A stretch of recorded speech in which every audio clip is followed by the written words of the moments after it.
ఒకటి ఉంటుంది గనక ఆ సభలో ఒక వేదిక మీద నుంచుని జనబాహుళ్యంలో వాడే మాటలు మనం వాడకూడదు. కాబట్టి శివాజీ గారిని ఆ 2 పదాలు వాడకుండా ఉంటే బాగుండేది అని నేను అప్పుడే అనుకున్నాను. అలాగే శివాజీ కూడాను వెంటనే అపాలజీ చెప్పాడు, సారీ చెప్పాడు కదా, వెంటనే చెప్పాడు అతను. అవును. దీన్ని వదలకుండా ఉమెన్ కమిషన్ కట, మహిళా కమిషన్ కట, ఏది సీఎం ఆఫీసు, పిఎం ఆఫీసు, ఏదో ఇంకా చాలా చెప్తున్నారు సార్. నాకైతే పెద్ద చదువులు లేవు, మీకు తెలుసు కదా, నేను ఏదో కొద్దిగా చదువుకున్నాను వానాకాలం చదువులు. అసలు ఇదంతా కాదు సార్. నాకేమనిపిస్తోందంటే, నా మనసులో ఉన్నదే చెప్పాలి కదా, నేను షుగర్ కోటింగ్ వేసి చెప్పను సార్, నా మనసులో ఉన్నది ఉన్నట్టుగా చెప్తాను. ఒక సాధారణ గృహిణిని నేను చదువులైతే చదువుకోలేదు. ఇప్పుడు ఈ ఇష్యూ మొత్తం చూస్తుంటే నాకేమనిపిస్తుందో చెప్పనా, నా మనసులో అది తప్పో ఒప్పో నాకు తెలియదు సార్. శివాజీ మీద కనపడకుండా ఏదో కుట్ర జరుగుతోంది, ఇది మాత్రం ఖచ్చితంగా నాకు అనిపిస్తోంది సార్. లేకుంటే కుట్ర కాకపోతే సార్, శివాజీకి ముందు ఇంతకంటే దారుణంగా మాట్లాడిన వాళ్ళు ఉన్నారుగా, వాస్తవాలనే దారుణంగా మాట్లాడిన వాళ్ళు ఉన్నారుగా, పచ్చిగా చెప్పిన వాళ్ళు ఉన్నారుగా. ఓకే, ఇది వాస్తవమేనా? శివాజీ చెప్పింది వాస్తవమే అంటారా? Correct sir, 100%. నిన్న నా వీడియోలో కూడా, నా ఛానల్లో మిడిల్ క్లాస్ ముచ్చట్లో వీడియో ఇచ్చాను చూడండి. ఖచ్చితంగా అతను మంచి మాట చెప్పాడు, ధైర్యంగా చెప్పాడు. ఏ హీరో కూడా చెప్పలేని మాటలు అతను ధైర్యంగా చెప్పాడు, మనస్ఫూర్తిగా చెప్పాడు.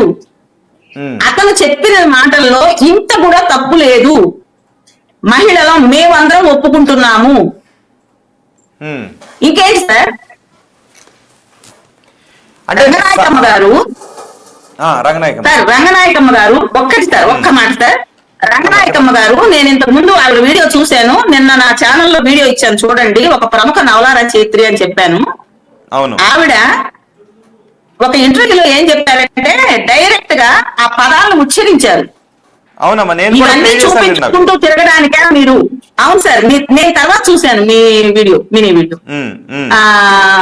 ఇవన్నీ చూపించుకుంటూ తిరగడానికే మీరు ఎందుకు చేస్తున్నారు ఇలాగా అని అడిగారు. డైరెక్ట్ గా ఆ పదాలు ఆవిడ ఉచ్చరించారు. మరి ఆవిడ మీద కేసు తీసుకోలేదు మహిళా కమిషన్? ఇప్పుడు నేను ఆ పదాలు ఒకసారి వినిపిస్తాను, ఉండండి అమ్మా, మీరు ఒకసారి అందుబాటులో అలాగే ఉండండి. ఆల్రెడీ నేను ఆ వీడియో ఎప్పుడో చూసాను సార్. ఇది అవునమ్మా, ఒకసారి అంటే జనాల కోసం మళ్ళీ నేను వినిపిస్తున్నాను. మీరు ఆడవాళ్ళందరూ ఏంటి, వాళ్ళ సంకలు, వాళ్ళ రొమ్ములు, వాళ్ళ తొడలు, వాళ్ళ పిర్రలు ఎందుకు చూపించుకుంటున్నారు? ఎందుకు అంటే ఏంటి, మగాడిని ఆకర్షించాలని. కానీ ఇది ఆకర్షించడం కాదు. ఓకే, విన్న ఇది ఆమె మాట్లాడిన మాట. అవునమ్మా, ఇది ఇంకొకసారి నేను వినిపిస్తాను. వాళ్ళ సంకలు, వాళ్ళ రొమ్ములు, వాళ్ళ తొడలు, వాళ్ళ పిర్రలు ఎందుకు చూపించుకుంటున్నారు? ఎందుకు అంటే ఏంటి, మగాడిని ఆకర్షించాలని. కానీ ఇది ఆకర్షించడం. ఓకే, మనం చూసాం. ఓకే అమ్మా, చెప్పండి అమ్మా. సార్, ఇదే ప్రశ్న అనసూయకి వర్తిస్తుంది సార్. అవునా? ఖచ్చితంగా. ఎందుకు చూపిస్తున్నారు సార్? ఎందుకు చూపిస్తున్నారు సార్? దాచుకోవలసిన పవిత్రమైన ఆడదాని అవయవ సంపదని ఎందుకు బజార్లో ప్రదర్శిస్తున్నారు? నాకు జవాబు చెప్పమనండి. అవయవ సంపద అంటారు సార్. ఆడదాన్ని వేరుగా చూడకూడదు, ఒక పవిత్ర భావంతో చూస్తే ఒక పవిత్రమైన అవయవ సంపద ఇది. బిడ్డలకి జన్మనిచ్చి, పాలిచ్చి, పెంచి పెద్దవాళ్ళని చేస్తూ ఈ సృష్టిని ఇలా ముందుకు తీసుకువెళ్లే దాంట్లో ఒక పవిత్రమైన ఒక సృష్టి కార్యంలో ఉన్న వాళ్ళం మేము, ఆడవాళ్ళం. అటువంటివి బహిర్గతం చేయటమేంటి సార్? టాప్లెస్ ఇవి వేసుకుని. అంటే మోడర్న్ అంటున్నారు, మరి ఇది మోడర్న్, మీరు బుద్ధి మార్చుకుంటే మోడర్న్ ఇలాగే ఉంటారు, మారండి, కామంతో పాటు మారండి అంటున్నారు సార్. విప్పి చూపిస్తూ మోడర్న్ ఏంటి సార్? నువ్వు అంతా విప్పి చూపిస్తున్నావు, దాన్ని మోడర్న్ అనం సార్. మోడర్న్ ఏంటి ఇందులో నాకు అర్థం కాలేదు. ఆ ఇంగ్లీష్ వర్డ్కి నాకు అసలు మీనింగ్ తెలియడం లేదు.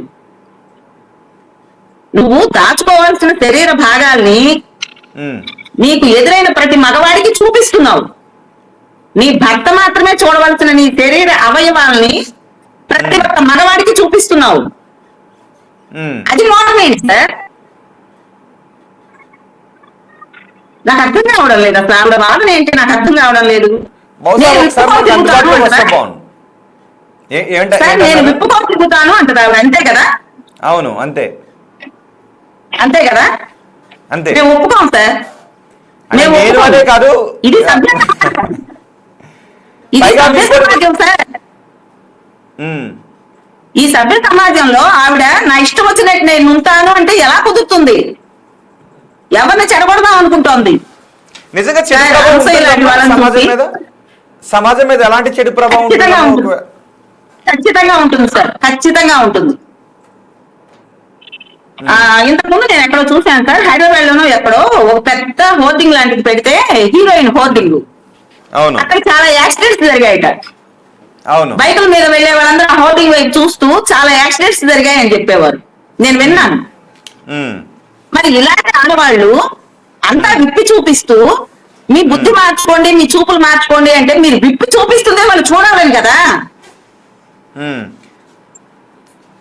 మరి ఇంకా మార్చుకోండి అని వాళ్ళకి చెప్పడం ఏంటి సార్? మగవాళ్ళకి మనం అలా చూడటం వాళ్ళు చూడాలి ద్వారా కదా, మీరు విప్పి చూపిస్తున్నారు ఉమ్. సార్. అంటే మరి ఇతర దేశాల్లో కూడా అలాగే తిరుగుతారు, అక్కడ మగవాళ్ళు ఏమి మామూలుగానే వెళ్ళిపోతుంటుంటారు, మన దగ్గర ఎందుకు ఇలాగానే సార్, ఆ మాట అంటున్నారు? అనొద్దు సార్, తప్పు సార్, తప్పు సార్, ఆ మాట అనొద్దు. పాశ్చాత్య దేశాలైనంత మాత్రాన నాకు తెలిసినంత వరకు ఈవిడలాగా ఎక్స్పోజింగ్ చేస్తూ ఎవరు తిరగరు సార్. వాళ్ళు మామూలుగా స్కర్ట్లు వేసుకుంటారు, లోపల ఏదో ఒక కోట్ ఉంటుంది, పైన ఇంకో కోట్ ఉంటుంది, ఉమ్, వాళ్ళు చాలా పకడ్బందీగానే ఉంటారు. ఉమ్, ఈవిడలాగా బ్రెస్ట్ అంతా చూపించుకుంటూ, వెనక ముందు అంతా చూపించుకుంటూ ఎవరు తిరగరు సార్ విదేశాల్లో కూడాను, నాకు తెలిసినంత వరకు. ఉమ్. ఒక్కటేనండి సార్, ఏ అడవుల్లోకి వెళ్ళిపోమనండి, ఉమ్. లేదంటే గోవా వెళ్ళమనండి, ఆ గోవా బీచ్ లో బికినీలు వేసుకొని తిరగమనండి, ఉమ్. మాకేం ఇబ్బంది లేదు, వెళ్ళిపోమనండి. అలా బికినీలేసి తిరిగినవి సోషల్ మీడియాలో పెట్టి మీరు కూడా ఇలాగే తిరగండి, ఇలా తిరిగిన వాళ్ళని ఏమి అనొద్దు అంటాం తప్పు అంటారు, రైట్? కాదా సార్? కాదా? సభ్య సమాజంలో బ్రతుకుతూ మా వాళ్ళు మా ఇష్టం మేము ఇప్పి చూపించుకుంటాము అంటే, అసలు మా ఆడవాళ్ళ పరిస్థితి ఏంటి సార్? మీరు ఆలోచించండి, మేము సిగ్గుతో చచ్చిపోతున్నాము. అమ్మ, ఇంతకు ముందు ఒక కాలర్ మాట్లాడారు, విజయవాడ నుంచి ఒక అమ్మ ఫోన్ చేశారు. ఆవిడ ఏమన్నారంటే, అంటే ఇంతకుముందు చిన్మయ్య ఒక మాట అన్నారు కదా, నిండుగా బట్టలు కప్పుకుంటే అఘాయిత్యాలు చెయ్యరు, అంగాంగం చూపిస్తే అఘాయిత్యాలు చేస్తారన్న దాన్ని నేను ఏకీభవించట్లేదు, నిండుగా బట్టలు కప్పుకున్న వారిపైన చిన్న పిల్లలపైన అఘాయిత్యాలు ఎందుకు చేస్తున్నారు అని చిన్మయ్య అంటోంది. ఈ అనసూయ కూడా అంటున్నారు. దానికి ఒక అమ్మ ఏమందంటే, ఇక్కడ వీళ్ళు చూపించే అంగాంగ ప్రదర్శన చూసి వాళ్ళు కోరికలు ఎగ్జాగరేట్ అయ్యి ఎక్కడో నిస్సహాయంగా ఉన్నటువంటి పిల్లల మీద ఇలాంటివి చెప్తున్నారు అంటున్నారు. నిజమేనా? ఏ పని బాటలకు వెళ్ళొచ్చేవాళ్ళు పేదవాళ్ళు ఉంటారు కదా సార్, పని బాటలకు వెళ్ళి ఏదో సాయంత్రం 6 గంటలకో 7 గంటలకో ఇంటికి వచ్చేవాళ్ళు, లేదంటే స్కూల్ పిల్లలు ఎవరో దొరుకుతారు కదా సార్. వీళ్ళేమో రెచ్చగొట్టి వీళ్ళ పాటికి వీళ్ళు వెళ్ళిపోయి వీళ్ళ బంగ్లాల్లో ఫుల్ సెక్యూరిటీతో వాళ్ళ ఇళ్లలో కూర్చుంటున్నారు, వాళ్ళ బంగ్లాల్లో. ఈ మగవాడిని రెచ్చగొడుతున్నారు. అందరూ ఒకే విధంగా ఉంటారు కదా సార్. మగవాడు అన్నాక అందరి బుద్ధి ఒకే విధంగా ఉంటుందా? ఆ రెచ్చిపోయిన వాడు వాళ్ళ దోలు తీర్చుకోవడానికి ఎవరో ఒకరిని చూసుకుంటున్నాడు సార్. వీళ్ళ వల్ల ఈ అఘాయిత్యాలు జరుగుతున్నాయి సమాజంలో. ఇలాంటి వాళ్ళ వల్లే సార్ ఇలాంటి అఘాయిత్యాలు జరుగుతున్నాయి. సో ఒక్కటి సార్, వీళ్ళు ఇంకో మాట కూడా అంటారు, రోహిత్ గారు, ఇంతకు ముందు జరగలేదా ఇప్పుడే జరుగుతున్నాయా అంటారు. ఇంతకు ముందు కూడా ఏదో ఒకటి అరా ఎక్కడన్నా జరిగితే జరిగి ఉండొచ్చు సార్, అసలు జరగలేదని అయితే మనం చెప్పలేము. ఇప్పుడు సమాజంలో ఈ అత్యాచారాలు అఘాయిత్యాలు ఎక్కువైపోయినాయంటే ఈ అనసూయ లాంటి వాళ్లే కారణం సార్. ఒక్కసారి ఆ పాయింట్ దగ్గర ఆగండి. ఒకటే మాట. ఓకే, మీరు ఆ పాయింట్ దగ్గర ఉండండి, అలా ప్రేమ అలాగే ఉంచండి. శ్రీకాంత్, ఒక కాలర్ ఉన్నారు, మాట్లాడదాం. హలో. హలో అండి. అమ్మ, ఎక్కడి నుంచి కాల్ చేస్తున్నారండి? నేను బేగంపేట నుంచి కాల్ చేస్తున్నానండి. చెప్పండి అమ్మా. అది మా అనసూయ చిన్మయ్య వాళ్ళు ఆ ఇద్దరు కానీ, లేదంటే మా మంచులక్ష్మి కానీ, వీళ్ళెవరు ఎంటైర్ ఉమెన్హుడ్ ని రిప్రజెంట్ చేయడం చేసే వాళ్ళు కాదండి. వాళ్ళు మొత్తం ఆడవాళ్ళ పాపులేషన్ లో చూస్తే వాళ్ళు మాక్సిమం వాడికి 0.005% కూడా వాళ్ళు ఉండరు. మా దుస్తులు మా ఇష్టం అని అంటే వాళ్ళు సభ్య సమాజంలో తిరుగుతున్నారు.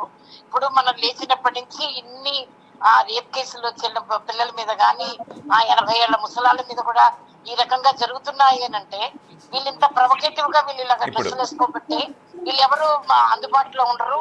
ఇలాంటి వాళ్ళని వేరే వాళ్ళ మీద జరుగుతున్నాయండి. ఓకే, మీరు కూడా డ్రెస్సెస్ మెయిన్ రీజన్ అండి. ఏ ఉమెన్ మీద అట్రాసిటీ జరిగినా కూడాను అంటే ఇప్పటి వరకు ఇలాంటి మాటలు మగవాళ్ళే మాట్లాడేవారు. ఆడవారు దుస్తుల వల్ల ఈ అఘాయిత్యాలు జరుగుతున్నాయని మగవాళ్ళే మాట్లాడారు. ఇప్పుడు ఆడవాళ్ళు స్త్రీలు ఎక్కువగా అవును అని ఏకీభవిస్తూ ఉన్నారు. ఎందుకంటే ఇప్పుడు ఒకప్పుడు ఒక 20 ఏళ్ల క్రితం కూడాను ఇన్ని అట్రాసిటీస్ అన్నది మనం చూడలేదండి. ఈ మధ్య కాలంలో ఎప్పుడైతే ఇది ఇంటర్నెట్ కి యాక్సెస్ పెరిగిందో, యూట్యూబ్ లో వచ్చాయో, ప్రతి ఒక్కటి ఈజీగా యాక్సెస్ అయిపోయింది. అన్ని జరుగుతున్నాయి. సోషల్ మీడియాలో బరి తెగించినటువంటి దృశ్యాన్ని పోస్ట్ చేస్తున్నారమ్మా. నాకు కూడా బాధగానే ఉంది. పిల్లలు పాడవుతున్నారు. కొంతమంది మహిళలు నిజంగానే బరి తెగించిన వీడియోలు పోస్ట్ చేస్తున్నారమ్మా. అవునండి. ఒకప్పుడు అసలు ఏమీ తెలియదు. ఎంతో గుట్టుగా ఏదైనా సరే ఒక గుట్టుగా ఉంటేనే దానికి అందం అండి. అమ్మా మీరు ఒకసారి లైన్ లో ఉండండి అమ్మా. మీ పేరేంటి అన్నారు? బేగంపేట నుంచి ఫోన్ చేశారు. నా పేరు రాధిక అండి. రాధిక గారు ఒక్క నిమిషం. అనసూయ, అది రాకేష్ అనసూయ పెట్టారా, పోస్ట్ చేశారు? అది అనసూయ ఇప్పుడు తన సోషల్ మీడియాలో ఒక పోస్ట్ చేశారు. ఆ పోస్ట్ ఏంటో నేను చదివి వినిపిస్తాను. మా పోరాటం ఒక వ్యక్తి మీద కాదు, ఒక వ్యాఖ్య మీద కాదు. మహిళలకు పనిచేసే ప్రదేశాలను సురక్షితంగా లేకుండా చేసి స్త్రీ ద్వేష భావజాలం మరియు పురుషాధిపత్య కథనాల మీదే మా పోరాటం. ఇవే సైబర్ దాడులు, వేధింపులు, ట్రోలింగ్లకు బీజం వేస్తున్నాయి. బహిరంగంగా చేసే ప్రకటనలలో సంయమనం మరియు ప్రతి స్థాయిలో జవాబుదారీతనాన్ని మేము డిమాండ్ చేస్తున్నాం. ఎందుకంటే మౌనం ఎవరిని రక్షించదు. సాధారణమే అని